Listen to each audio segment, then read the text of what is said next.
ये क्वेश्चन दे रखा है हमारा, हम इसको पढ़ते हैं, समझाते हैं और फिर करके दिखाते हैं क्या है ये। ठीक, a gas cylinder of 5 litre capacity containing 4 kg of helium gas at 27 degrees Celsius developed leakage leading to the escape of the gas into atmosphere. If the atmospheric pressure is 1 atm, calculate the work done by the gas assuming ideal ideal behaviour. क्या बताया कि एक cylinder है, gas cylinder है, उसकी जो capacity है वो 5 लीटर की है। उसमें जो हीलियम गैस लिया गया वो हीलियम गैस जो है ना 4 केजी का है। ठीक, 4 केजी का हीलियम गैस है। अब बताया गया कि उसमें एक लीकेज हो गया जिसकी वजह से गैस जो है ना निकलना शुरू कर दिया। गैस निकलने लगा और एटमॉस्फेयर में जाने लगा, लेकिन एटमॉस्फेयर का जो प्रेशर है 1 atm है। वो एटमॉस्फेयर का जो प्रेशर है 1 atm है। तो बताना है कि कितना वर्क डन होगा उस गैस से जो स्केप करके आउटवर्ड जा रहा है। ठीक है, बाहर की तरफ जा रहा है, तो कितना होगा वर्क डन।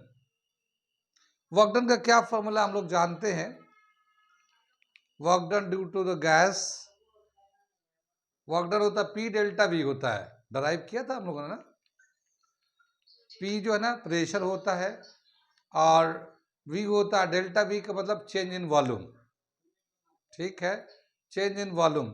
अब क्या हुआ कि ये जो इनिशियल वॉल्यूम है, एक कंटेनर है, जाहिर है ये एक कंटेनर है हमारा,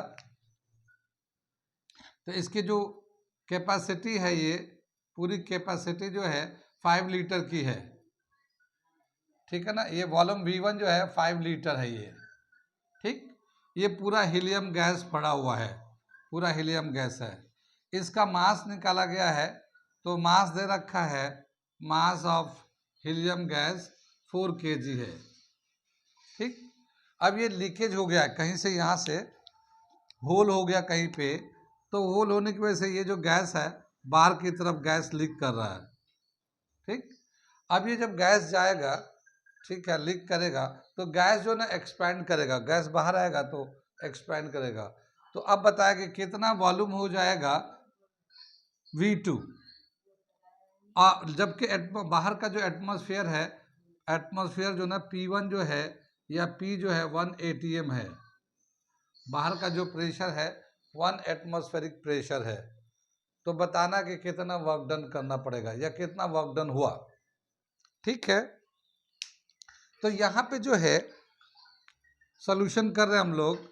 यहाँ पे जो वॉल्यूम V1 है वो तो 5 लीटर का है, प्रेशर इनिशियल प्रेशर भी और फाइनल प्रेशर भी ये हमारा जो है ना 1 एटमॉस्फेरिक प्रेशर है। ठीक, और जो टेम्परेचर है, इसका जो टेम्परेचर है ये 27 डिग्री सेल्सियस टेम्परेचर है। ये तो सेल्सियस में दे रखा है, और सेल्सियस को अगर फ़ारेनहाइट में और केल्विन में करना चाहेंगे तो टेम्परेचर जो है 27 डिग्री सेल्सियस है। अगर हम इसको केल्विन में करना चाहेंगे तो 27 प्लस और 273 प्लस कर देंगे। तो ये तो 27 था, 273 प्लस करेंगे तो 300 केल्विन आ गया। तो ये केल्विन में 300 हो गया। केल्विन जो स्केल होता है एब्सोल्यूट स्केल होता है, और गैस के लिए अक्सर हम लोग इसको केल्विन स्केल में ही यूज़ करते हैं। यानी अगर टेम्परेचर सेल्सियस में दे रखा है तो आपको उसे कन्वर्ट करना होगा केल्विन में 273 प्लस करके। कितनी बात समझ में? यहाँ हो गया। अब बताएगा कि हीलियम का जो मास है कितना लिया गया, मास ऑफ हीलियम 4 kg है। ठीक है, मास ऑफ हीलियम जो है ना 4 kg है। तो number of mole of helium कितना होगा, number of mole of helium gas कितना होगा। तो नंबर ऑफ मोल निकालने का एक तरीका है, number of mole of helium gas. तो नंबर ऑफ मोल निकालने का तरीका है गिवन मास अपॉन एटम है तो एटॉमिक और मॉलिक्यूल है तो मॉलिक्यूलर मास लेते हैं, मॉलिक्यूलर मास। अगर एटम है तो एटॉमिक मास ले लो, और मॉलिक्यूल है तो मॉलिक्यूलर मास। तो गिवन मास कितना है यहाँ पे? यहाँ पे जो गिवन मास है वो 4 kg है। और हीलियम जो है एटम है, तो हीलियम के एटम का मास कितना होता है? हीलियम का एटम का एटॉमिक मास कितना होता है? 4 होता है। देखो, हाइड्रोजन का एटॉमिक नंबर 1 होता है, एक प्रोटॉन होता है, तो प्रोटॉन के मास को लेते हैं। हीलियम का एटॉमिक नंबर 2 होता है, तो हीलियम का एटॉमिक मास 4 होता है। और हम लोग ग्राम में लेंगे तो 4 ग्राम लेंगे, तो एक हीलियम के एटम का जो एटॉमिक मास होगा ग्राम में, वो 4 ग्राम होगा। और यहाँ पे जो गिवन मास है वो 4 kg है, वो kg में दे रखा है। कितनी बात सुन रहे? तो इसको अगर हम लोग वहां पे थोड़ा सा साइड में हम लोग मिटा के करते हैं इसको, ठीक है ना? तो नंबर ऑफ मोल हम लोग n से लेते हैं, number of mole, number of mole is equal to 4 kg of helium था, और ये 4 ग्राम है, ये 4 ग्राम। एक हीलियम के एटम का मास होता 4 ग्राम, लेकिन गिवन मास है 4 kg का। अब kg को ग्राम बनाएंगे तो क्या होगा? 4 इंटू 1000, ये kg ग्राम में आ गया, और ये 4 ग्राम में है, ये भी ग्राम में आ गया, और ये भी ग्राम में है। ग्राम से ग्राम कैंसिल, 4 से 4 कैंसिल, तो 1000 नंबर ऑफ मोल्स आ गया। तो n जो है ना, number of mole of helium 1000 मोल आ गया। कितनी बात सुन में? इसमें हम बहुत सारी चीजें हम लोग करा रहे हैं, जैसे कि नंबर ऑफ मोल कैसे निकाला हम लोगों ने, ये हमने दिखाया, given mass, molecular mass, atomic mass. ये सेल्सियस टेम्परेचर केल्विन में कैसे करते हैं, ये सब चीजें जो है ना यूज करेंगे जब न्यूमेरिकल आएगा। तो थर्मोडायनामिक में आता है, तो इसीलिए मैं ये सारी चीजें कर देता हूँ एक बार, ताकि आपको एक आइडिया रहे। 1-2 क्वेश्चन करा दूंगा तो आपको एक आइडिया बन जाएगा कि क्या क्या चीज कैसे हमें चेंज करना होता है। यहाँ तक समझ में आ गया नंबर ऑफ मोल्स, ठीक है। अब देखिए, पहले का जो वॉल्यूम था V1 जो था 5 लीटर है। अब यहाँ से गैस लीक कर रहा है, तो जाहिर है वो गैस फैलेगा, एक्सपैंड करेगा, तो अब वॉल्यूम कितना होगा? तो हम लोग वॉल्यूम लेते हैं, और वॉल्यूम निकालने का क्या तरीका होता है? एक आइडियल गैस के लिए volume of, final volume of ideal gas, ठीक है ना? जब वो एक्सपेंड कर रहा है, वो गैस निकल रहा है लीक करके, तो कितना होगा final volume of ideal gas? मैं ये पूरा ही मिटा देता हूँ, यहाँ से थोड़ा सा नोट कर लिए, फिर मैं मिटाता हूँ थोड़ा सा। For ideal gas PV is equal to nRT। ये जानते हैं ना हम लोग, आइडियल गैस का ये रिलेशन होता है, PV is equal to nRT। P pressure होता है, V वॉल्यूम होता है, N नंबर ऑफ मोल्स होते हैं, R गैस कांस्टेंट होता है, T टेम्परेचर होता है। अब जब हम लोग को नंबर ऑफ मोल 1000 है, प्रेशर 1 है, टेम्परेचर 300 है, तो वॉल्यूम कितना होगा? तो ये जो वॉल्यूम आएगा इसको V2 बोलेंगे, ठीक है ना? V is equal to V2 is equal to final volume, ठीक है ना? V, ये वाला V निकालेंगे तो V2 के बराबर होगा, फाइनल वॉल्यूम कहलाएगा। और V2 is equal to nRT, ये हो गया हमारा nRT, तो ऐसे ही रह गया, यहाँ से प्रेशर चलाया तो V आ गया। V को हम लोग V2 भी बोलते हैं, फाइनल वॉल्यूम बोलते हैं। अब जो नंबर ऑफ मोल है ये तो 1000 है। R गैस कांस्टेंट कितना है? अगर SI यूनिट में लेते हैं तो ये 0.0821, ये SI सिस्टम में जब लेते हैं तो। और टेम्परेचर कितना है? 300 केल्विन, अभी निकाला था हम लोगों ने। और प्रेशर कितना है? 1 एटमॉस्फेरिक प्रेशर है ये। अब इसको हम लोग मल्टीप्लाई करेंगे, सिंप्लीफाई करेंगे, तो जब ये सिंप्लीफाई करेंगे तो ये हमारा आएगा 24630, ठीक है? इतना वॉल्यूम आ गया। अब ये हो गया फाइनल वॉल्यूम। वर्क डन जब निकालते हैं हम लोग तो क्या निकालते हैं? Work done is equal to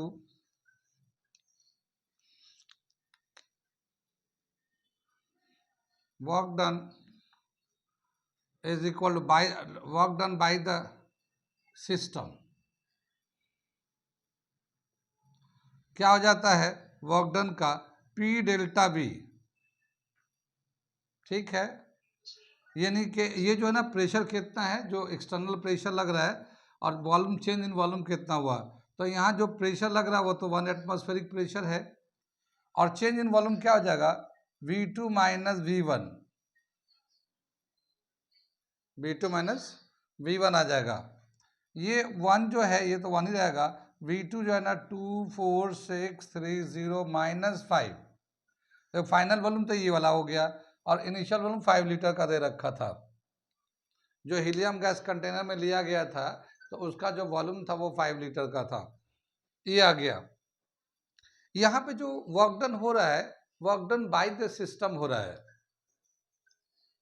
कितनी बात समझ में, work done by the system हो रहा है, तो इसमें क्या होता है एनर्जी डिक्रीज करता है सिस्टम का, तो हम लोग work done by the system होता तो नेगेटिव से दिखाते हैं, तो यहाँ पे बाय द सिस्टम है तो ये नेगेटिव से दिखाएंगे, एक्सपेंड करता है, तो ये हम लोग नेगेटिव से दिखा रहे हैं, ये नेगेटिव से दिखा रहे हैं, कितनी बात समझ में। अब इसमें से 24630 में से 5 को माइनस करेंगे और 1 से मल्टीप्लाई कर देते हैं, तो ये जो वर्क डन आएगा हमारा, इधर का मैं मिटा रहा हूँ, ये यहाँ पे जो वर्क डन आएगा फॉर्मूला वैल्यू इसका,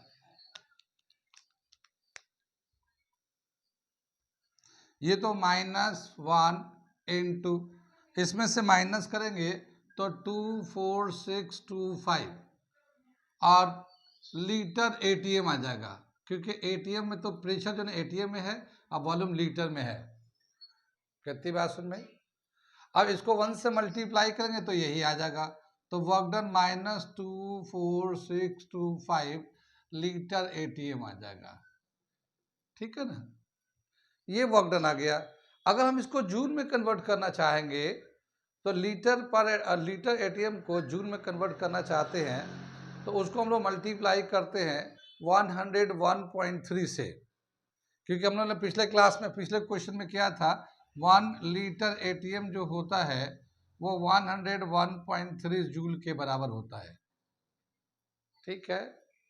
तो ये हमें रिलेशन याद रखना पड़ेगा कि ये जो ना इसके बराबर होता है। अब लीटर एटमॉस्फेयर को हम लोगों को जूल में कन्वर्ट करना है, ठीक है ना, तो जूल में जब कन्वर्ट करेंगे तो क्या आ जाएगा, ये -24625 इंटू 101.3, अब ये जूल में आ जाएगा, कितनी बात सुनिए। अब इसको जब हम मल्टीप्लाई करेंगे तो टोटल वैल्यू कितना आ जाएगा, अरे 24625 को अगर 101.3 जूल से मल्टीप्लाई करेंगे तो ये माइनस इसलिए है कि ये एक्सपेंशन वर्क है, तो एक कन्वेंशन हम लोगों ने यूज़ किया था कि work done by the system होता तो नेगेटिव होता, work done on the system होता पॉजिटिव होता है।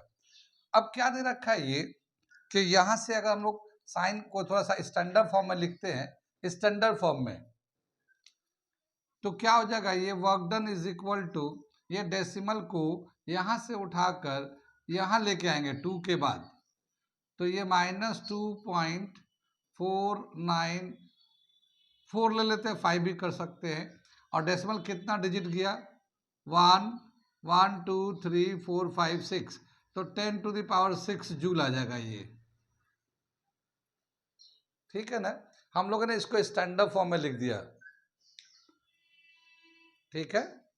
अब क्या दे रखा है कि ये आंसर भी से 2.49410/6 जूल, या फिर एक तरीका और दे रखा है इसको लिखने का कि work done is equal to -2.494 kilo joule, ये इस तरह से भी आंसर दिया हुआ है, ठीक है ना।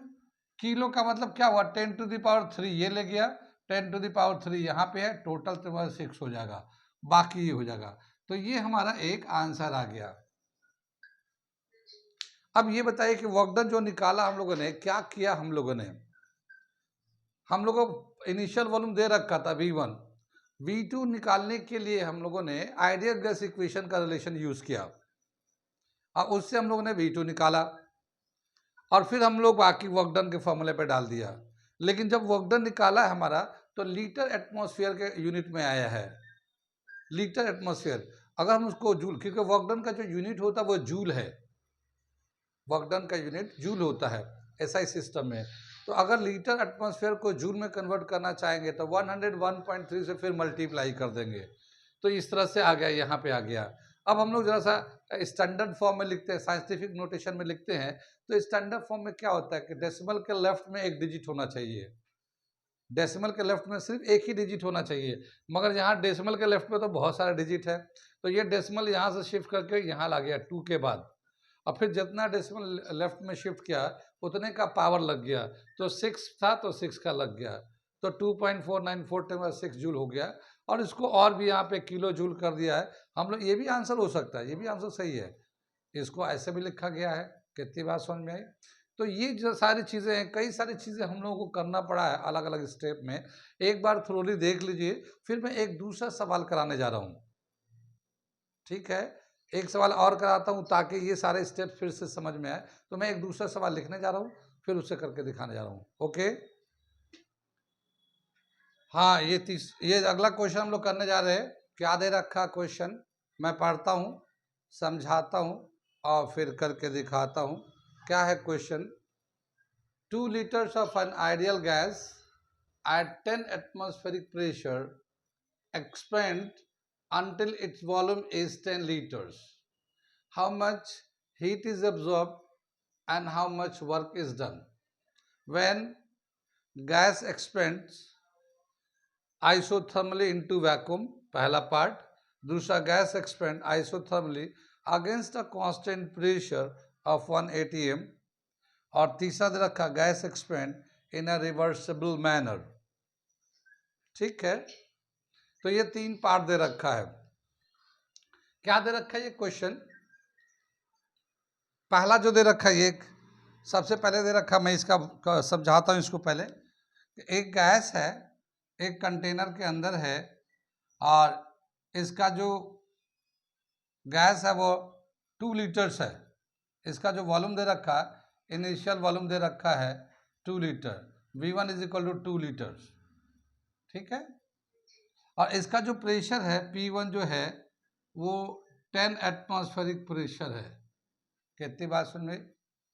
अब क्या हुआ कि इसको वॉल्यूम को बढ़ा देते हैं। वॉल्यूम जो ना बढ़ के फाइनल वॉल्यूम जो होता है V2 जो होता है वो 10 लीटर हो जा रहा है, 10 लीटर्स। V2 10 लीटर्स हो रहा है। तो अब बताना है how much heat is absorb and how much work is done. यानी 2 चीज़ें बताना है, कितना वर्क डन हुआ और कितना हीट अब्सॉर्ब हुआ है। ये दोनों चीज़ें बताने हैं, और ये अलग अलग कंडीशन दे रखा है, इसमें अलग अलग कंडीशन दे रखा है, और इसमें बताना है कितना वर्क डन हो रहा है, कितना हीट अब्सॉर्ब हो रहा है। दोनों चीज़ें बताने हैं। तो अब हम लोग इसको करते हैं सोल्यूशन। ठीक है, सोल्यूशन करते हैं। तो क्या दे रखा है इसका? सबसे पहले पार्ट में देखते हैं। सबसे पहले पार्ट में gas expand isothermally into vacuum. तो वैक्यूम में, यानी वैक्यूम का मतलब क्या हुआ? एक्सटर्नल प्रेशर 0 है। जैसा वैक्यूम है ना, जमीन के कुछ हाइट पे जाएंगे ना तो वैक्यूम हो जाता है। तो एक्सटर्नल जो प्रेशर होगा उस वक्त वहां पे 0 होगा। कितनी बात सुन में? एक्सटर्नल प्रेशर 0 होगा उस वक्त।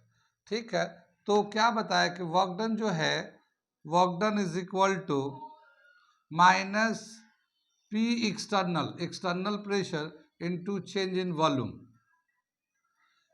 ठीक है ना? और माइनस साइन कन्वेंशन के हिसाब से जब एक्सपेंड होता है तो माइनस होता है, जब कंप्रेस होता है तो प्लस होता है। तो ये माइनस, वैक्यूम में प्रेशर जो होता है ना वो 0 होता है। वैक्यूम में जो प्रेशर होगा, pressure in vacuum, pressure in vacuum जो होता है वो 0 होता है। तो ये तो वैक्यूम में अगर हो रहा है तो यहाँ पे जो प्रेशर होगा वो 0 ले लेंगे, और चेंज इन वॉल्यूम क्या होगा? V2 minus V1। ठीक है ना? Final volume minus initial volume, तो माइनस 0, और ये 10 था, फाइनल वॉल्यूम तो 10 आया ना, फाइनल वॉल्यूम 10 लीटर है, और इनिशियल वॉल्यूम जो है ना 2 लीटर था ये। ठीक है, तो माइनस 0 इंटू 8, 0 आ गया ये। यानी वर्क डन कितना होगा, 0 जूल होगा, 0 जूल, 0 जूल, ठीक है ना, 0 जूल होगा।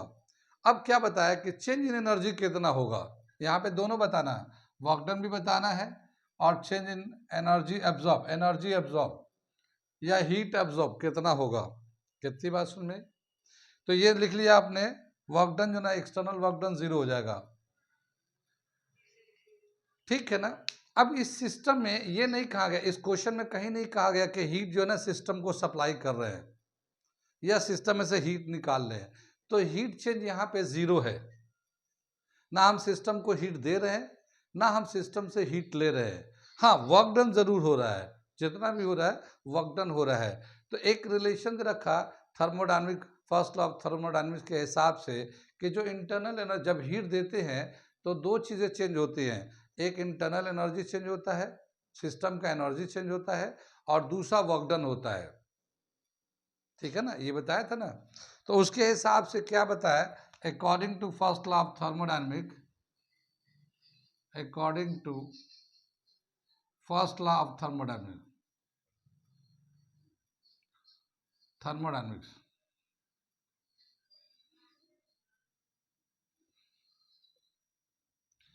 Q जो होता है वो चेंज इन इंटरनल एनर्जी, ये जो हीट सप्लाई देते हैं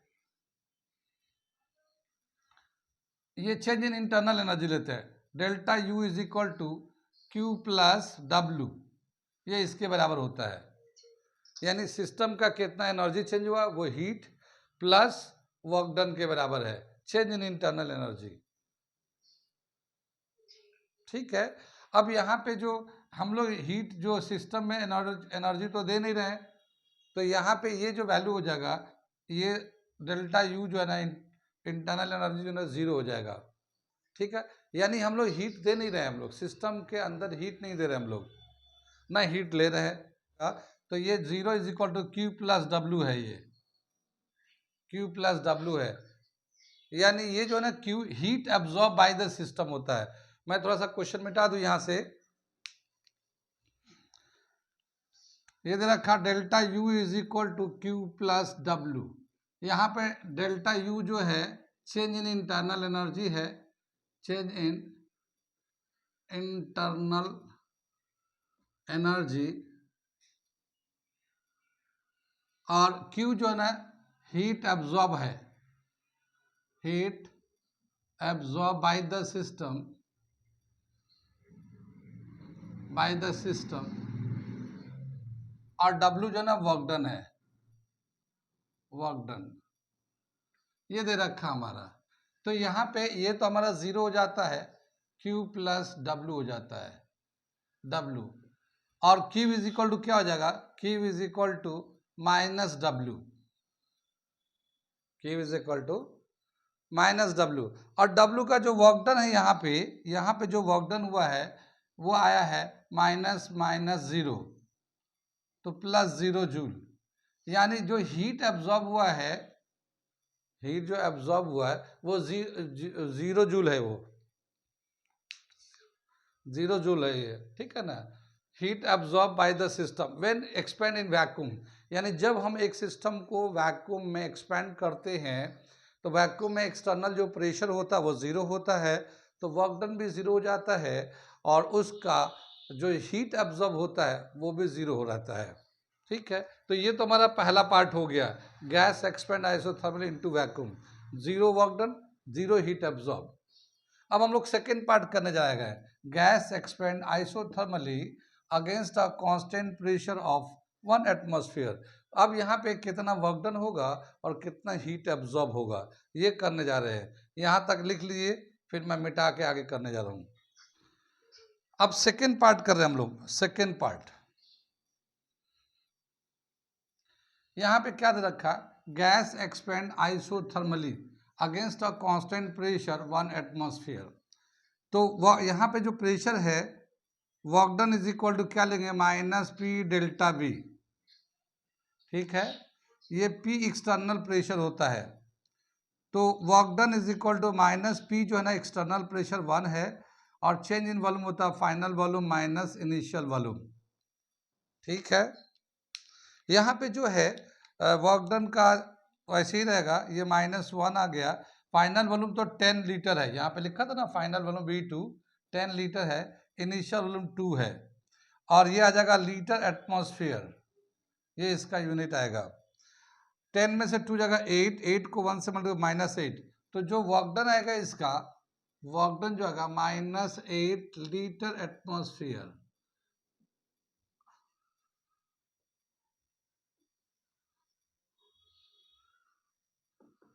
ठीक है ना, कितनी बात समझ में? अब ये जो ना लीटर एटमॉस्फेयर में है, इसको अगर हम लोग जूल में कन्वर्ट करना चाहें, एनर्जी का यूनिट जो है ना जूल होता है, वर्क डन का यूनिट एनर्जी जूल होता है, तो जूल में कन्वर्ट करना चाहेंगे तो क्या करेंगे हम लोग, W इज इक्वल टू -8 और इसको 101.3 से मल्टीप्लाई करके जूल में कन्वर्ट कर देंगे। ठीक है ना, ये हमने बताया था ना, याद तो है। ये इसको जब मल्टीप्लाई करेंगे 8 को 101.3 से, तो ये आएगा -810.4 जूल। तो ये हमारा वर्क डन हो जाएगा। जब आइसोथर्मली एक्सपेंड करेगा तो वर्क डन जो है ना -810.4 जूल के बराबर हो जाएगा। कितनी बात समझ में आई? आगे चले हम लोग। अब क्या बताया कि अब चेंज हीट एब्जॉर्ब निकालना है, ये तो हमारा हो गया वर्क डन। अब क्या हुआ कि हीट एब्जॉर्ब निकालना है, तो हीट एब्जॉर्ब का कितना हो जाएगा वो हमें दूसरा पार्ट निकालना है। ये heat absorb is equal to, तो हम यहाँ पे ले लेते हैं इस तरह से, delta U is equal to Q plus W. ठीक है ना, डेल्टा यू का वैल्यू क्या हो जाएगा 0 फॉर आइसोथर्मल प्रोसेस। आइसोथर्मल होता है तो उसमें जो ना change in internal energy, change in internal energy 0 होता है। हमने पीछे बताया था कि जब आइसोथर्मल होता है तो जहाँ से चलता सिस्टम वहीं पे वापस जब आता है तो उसका चेंज इन इंटरनल एनर्जी हम लोग 0 लेते हैं।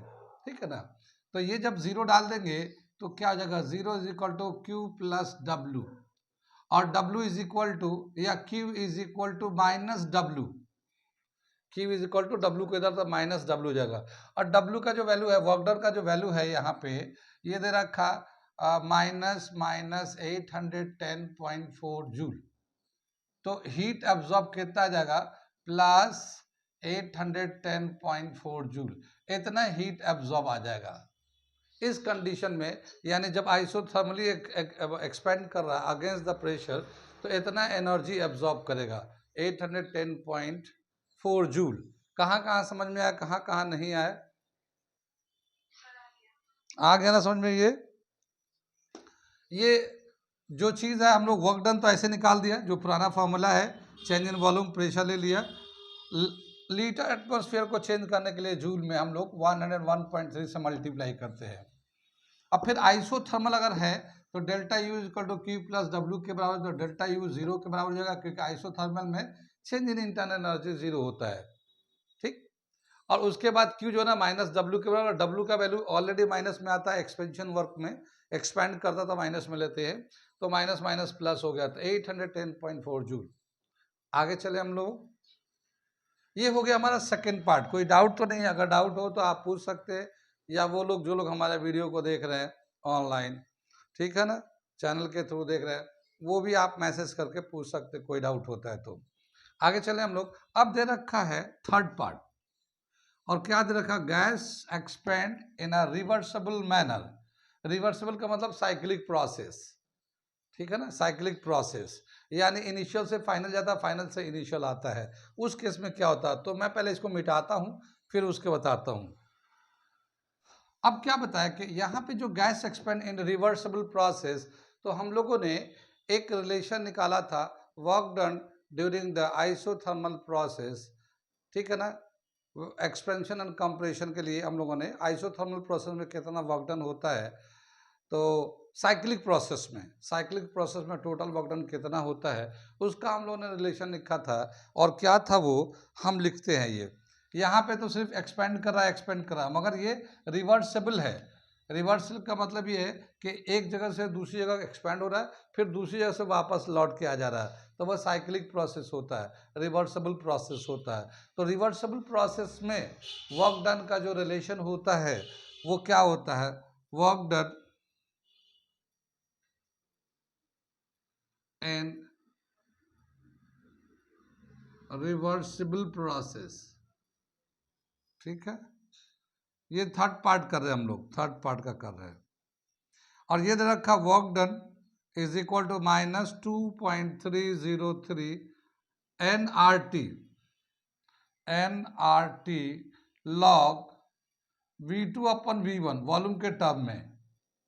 याद है ये V2 अपॉन V1 है। ये यहां तक समझ में आ गया। ये फॉर्मूला तो याद है, हम लोग ड्राइव किए थे इसको। अच्छा, आइडियल गैस के लिए, for ideal gas NRT is equal to PV is equal to NRT, PV is equal to NRT। ये होता है ना, ये हमारा रिलेशन आइडियल गैस के लिए। यहाँ पे क्या है कि N number of mole of gas नहीं है, R गैस कांस्टेंट तो हमें याद है, मगर टेम्परेचर नहीं है। आइसोथर्मल प्रोसेस तो हो रहा है मगर कोई टेम्परेचर मेंशन नहीं है। तो यहाँ पे ये सब चीज़ें जो है ना हमें पता नहीं है, लेकिन हमें यहाँ पे जो क्वेश्चन में दे रखा है प्रेशर एंड वॉल्यूम के टर्म में दे रखा है। तो एक आइडियल गैस में क्या दे रखा है, PV is equal to NRT। तो जहाँ जहाँ NRT है इसे हटा के हम लोग चाहें तो PV लगा सकते हैं, यूज कर सकते हैं। तो यही फॉर्मूला जो वर्क डन का होगा ये हम लोग बदल देंगे, और ये बदल के क्या हो जाएगा, वर्क डन का फॉर्मूला -2.303 PV। ये हम लोग NRT को हटाकर PV ले लिया, और फिर ये लॉग V2 अपन V1 कर लिया। कितनी बात समझ में आई? ये हमें यहाँ पे NRT को हम लोगों ने हटाया, इसलिए हटाया कि हमें ना टेम्परेचर मेंशन है, गैस कांस्टेंट हमें याद है, number of mole of gas कितना है ये भी मेंशन नहीं है। तो इसीलिए हम इसको हम लोग यूज़ नहीं कर सकते। हम लोग जो वैल्यू दे रखा उसमें हम लोगों ने इसको चेंज कर दिया, ठीक है। अब क्या दे रखा, वर्क डन का वैल्यू, यहाँ पे जो वैल्यू दे रखा वो डाल देते हैं, -2.303। प्रेशर कितना दे रखा है यहाँ पे, 10 ATM है, 10 ATM है, ठीक है ना। अब वॉल्यूम कितना दे रखा है, 2। ये तो एक्सपेंड करके फाइनल वॉल्यूम 10 हुआ था। इनिशियल वॉल्यूम जो है ना 2 लीटर है, और इनिशियल प्रेशर जो है हमारा 10 ATM है इनिशियल, ठीक है। तो हम लोगों ने इनिशियल का ले लिया, प्रेशर 10 ले लिया, वॉल्यूम 2 ले लिया, ठीक है ना। अब यहाँ पे लॉग V2 जो ना फाइनल वॉल्यूम कितना है, V2 जो है ना हमारा 10 है। यहाँ पे क्वेश्चन के हिसाब से वॉल्यूम जो है ना फाइनल वॉल्यूम 2 है 10, अब V1 जो है ना 2 है। कितनी बात समझ में आई है?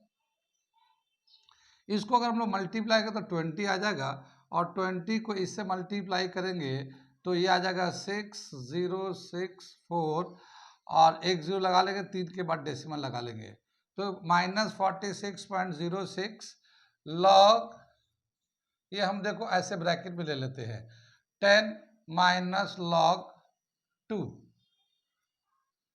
कितनी बात सुनी?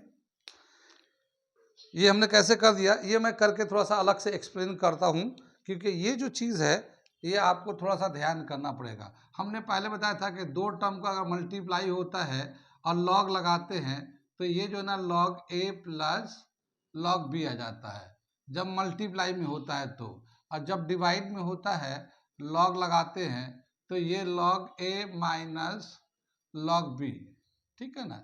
जब डिवाइड में होता है तो माइनस हो जाता है। तो यहाँ पे देखिए V2 अपन V1 है, ये डिवाइड में है, V2 का वैल्यू अपना 10 डाल दिया, V1 का वैल्यू 2 डाल दिया। अब अगर एक्सपेंड करेंगे तो log 10 माइनस log 2 आ जाएगा। तो इस रूल के हिसाब से ये बीच में माइनस आ गया। कितनी बात सुनी? अच्छा, लॉग टेबल, एक लॉग टेबल होता है, तो लॉग बेस 10 जो होता है ना, जिसका बेस 10 होता है इसका वैल्यू होता है 1, तो log 10 का जो वैल्यू होगा वो 1 आ जाएगा, -46.06, और ये जो है ना log 10 का वैल्यू होगा 1, और log 2 का जो वैल्यू होता है 0.3010। ये हमें याद है, लेकिन आप याद कर रख सकते हैं, ये log 2 का जो वैल्यू होता है ये 0.3010, ये याद कर सकते हैं। ये एक वैल्यू बहुत ज़्यादा यूज में है, log 2 का वैल्यू बहुत ज़्यादा आता है, तो ये वैल्यू का याद कर लीजिए, ठीक है। और log 10 का वैल्यू 1 होता है, log 10 का वैल्यू 1 होता है, तो हमने इसको 1 कर दिया और log 2 का वैल्यू इसको कर दिया। कितनी बात समझ में आई ये? अब ये जो है -46.06 इंटू, इसमें से माइनस कर देते हैं, तो जब इसको माइनस करेंगे हम लोग तो क्या आ जाएगा, 0.996.0, ये आ गया। ये 1 में से इसको, यानी 1 में से ये हम लोगों ने माइनस करते हैं 3010, तो ये माइनस करेंगे तो ये वाला वैल्यू आ जाएगा हमारा, ठीक है ना। अब इसको हम लोग इसको मल्टीप्लाई कर देते हैं, मैं थोड़ा सा मिटा देता हूँ नीचे का। जब हम इसको मल्टीप्लाई करेंगे इसको, तो जो वर्क डन आ रहा हमारा आएगा, वो आएगा 32.194, और ये जो यूनिट चलेगा लीटर एटमॉस्फेयर चलेगा, क्योंकि यहाँ जो वॉल्यूम जो है वो तो लीटर में है और प्रेशर एटमॉस्फेयर में है, तो ये यूनिट चल रहा होगा हमारा, ठीक है। -32.194 लीटर एटमॉस्फेयर यूनिट चल रहा होगा। अब अगर हम लोग इसको जूल में कन्वर्ट करना चाहेंगे, तो लीटर एटमॉस्फेयर को चेंज करने के लिए, जूल में चेंज करने क्या करते हैं हम लोग, इसको मल्टीप्लाई करते हैं 101.3 से, तो ये जूल में चला जाता है, ठीक है। जब इसको मल्टीप्लाई कर देंगे तो कितना आ जाएगा, इसको जो मल्टीप्लाई किया हम लोगों ने, तो -3261.30 जूल के आसपास आएगा। इसका डेसिमल के आगे थोड़ा सा चेंज आ रहा होगा, मगर इतना के आसपास आएगा। कितनी बात सुन में? तो ये हमारा वर्क डन आ गया। अब अगर हम लोग इसको स्टैंडर्ड फॉर्म में लिखना चाहते हैं, स्टैंडर्ड फॉर्म में दिखाना चाहते हैं, तो कैसे दिखाएंगे हम लोग, डेसिमल को इधर शिफ्ट करेंगे यहाँ से यहाँ पे, तो ये आ जाएगा -3.2613 10⁻³ किलो जूल आ जाएगा ये, ठीक है ना। सॉरी, इसको ऐसे नहीं, खाली जूल लिख देता है, 10⁻³ जूल ही रहेगा ये, किलो नहीं आएगा ये। कितनी बात समझ में आई? तो ये आ गया 3.2163 10⁻³ जूल, और अगर 3 को हटाएंगे तो ये आ जाएगा किलो जूल। इसको मैं थोड़ा सा इधर से मिटाता हूँ इसको। ये जो वर्क डन है, ये वर्क डन जो है, इसको लिखेंगे 3.2613 किलो जूल कर लिया हम लोगों ने, किलो जूल, इसको हटा के किलो बना दिया, ठीक है ना, किलो जूल कर दिया। तो इतना हमारा एक्सपेंशन वर्क डन है रिवर्सिबल प्रोसेस में। कितनी बात समझ में, कहाँ कहाँ समझ में आया, कहाँ कहाँ नहीं आया? क्या बताया हम लोगों ने, ये जो चीज किया है ये थोड़ा अलग है, ये ज़्यादा सा रिवीजन करना होगा, ये हुआ कैसे। और लॉग टेबल में जब जाके लॉग 2 का वैल्यू देखेंगे, 2 मतलब 2.0 का वैल्यू देखेंगे, तो वो 0.301 आता है, याद रखना पड़ेगा। तो इस तरह से हम लोग मल्टीप्लाई कर दिया है, लीटर एटमॉस्फेयर को जूल में करने के लिए इससे मल्टीप्लाई करते हैं, ये मल्टीप्लाई करके किलो जूल में बदल दिया। चूंकि ये रिवर्सिबल प्रोसेस है, ये भी आइसोथर्मल प्रोसेस है, क्या ये भी आइसोथर्मल प्रोसेस है, ठीक है ना। Reversible process is also isothermal in nature, so du is equal to 0, तो du q plus w, 0 q plus w, और q is equal to -w, ठीक है। इसमें हीट एब्जॉर्ब का भी तो लिखा है कि वर्क डन भी बताइए और हीट एब्जॉर्ब भी बताइए। कितनी बात सुनिए, तो ये माइनस जो था यहाँ तो माइनस में आया हुआ था, तो ये -3.2613 10⁻, या किलो जूल ले लिया, तो ये आ जाएगा प्लस में, ये आ जाएगा प्लस में, आ जाएगा ये प्लस 3.2613 किलो जूल। कितनी बात समझ में आई है, यहाँ पे समझ में आया। तो क्या यहाँ पे एक चीज़ और है कि जितना वर्क डन होगा आइसोथर्मली एक्सपेंड कर रहा होगा तो वो माइनस में आएगा वर्क डन, एक तो ये हो जाएगा। और हीट अब्जॉर्ब लेंगे तो वो प्लस में आ जाएगा, और जितना वर्क डन था उतना ही हीट एब्जॉर्ब भी आ रहा है।